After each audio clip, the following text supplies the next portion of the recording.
नमस्कार दोस्तों, आज हम बात करेंगे सरकार के उन 3 बड़े ऐलानों की जो एफआईआई यानी विदेशी निवेशकों को लेकर किए गए हैं और इनका सीधा असर पड़ने वाला है भारत के शेयर बाजार पर। तो चलिए शुरू करते हैं।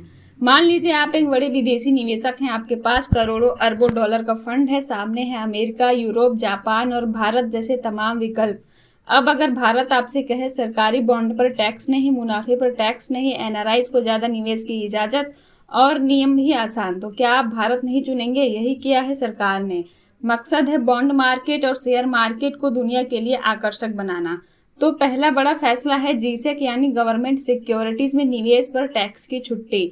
जीसेक होता क्या है? सरकार बॉन्ड जारी करती है, निवेशक उन्हें खरीदते हैं और बदले में ब्याज मिलता है। अब जो एफपीआई यानी foreign portfolio investors in bonds में निवेश करते हैं, उन्हें ब्याज पर टैक्स जीरो और कैपिटल गेन्स पर टैक्स भी जीरो। यह 1 अप्रैल 2026 से लागू है और बीआईएस यानी बैंक फॉर इंटरनेशनल सेटलमेंट को भी यही राहत मिलेगी। सीधा फायदा टैक्स कम, रिटर्न ज़्यादा तो विदेशी निवेश ज़्यादा। दूसरा फैसला है विदेश में रहने वाले भारतीयों के निवेश सीमा बढ़ाना। लंदन, दुबई, न्यूयॉर्क, सिंगापुर कहीं भी रहने वाला भारतीय अगर भारतीय कंपनियों में निवेश करना चाहते हैं तो उनके लिए पीआईएस यानी पोर्टफोलियो इन्वेस्टमेंट स्कीम के तहत सीमा बढ़ाई गई है। पहले एक एनआरआई एक कंपनी में सिर्फ 5% तक निवेश कर सकता था, अब यह हुआ है 10% और सभी एनआरआई और पीआरओआई मिलाकर सीमा थी 10%, वो बढ़कर हो गई है 24%। इस फैसले का फायदा किसे होगा? पहला, भारतीय कंपनियों को ज़्यादा निवेश आएगा तो शेयरों की मांग बढ़ेगी। दूसरा, भारत में विदेशी निवेश बढ़ेगा और सरकार का असल मकसद है दुनिया भर में रहने वाले भारतीयों और विदेशी निवेशकों को भारत की विकास की कहानी का हिस्सा बनाना।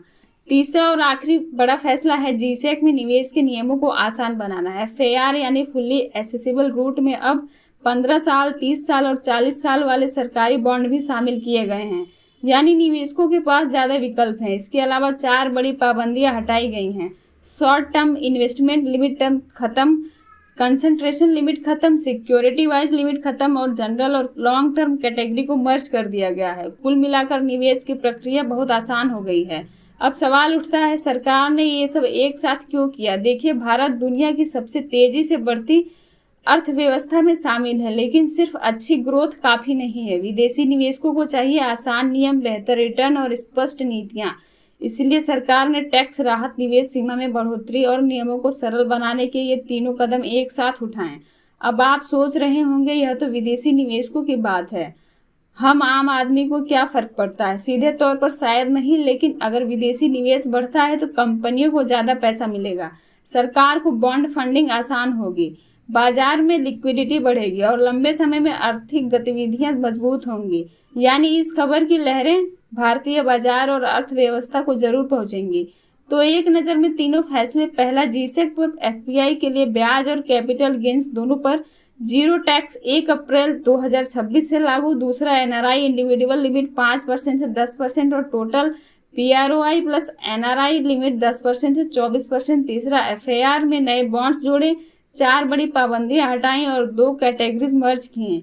कुल मिलाकर शेयर बाजार पर इसका सीधा असर होगा। बॉन्ड मार्केट में एफपीआई निवेश बढ़ेगा, एनआरआई कैपिटल से कंपनी शेयरों की मांग बढ़ेगी और इजी रूल से मार्केट लिक्विडिटी बढ़ेगी। भले ही यह खबर विदेशी निवेशकों से जुड़ी है, इसके असर की लहरें पूरी भारतीय इकोनॉमी तक पहुंचने वाली हैं। अगर आपको ऐसी डेली अपडेट चाहिए तो हमारे चैनल को लाइक, शेयर और सब्सक्राइब करें।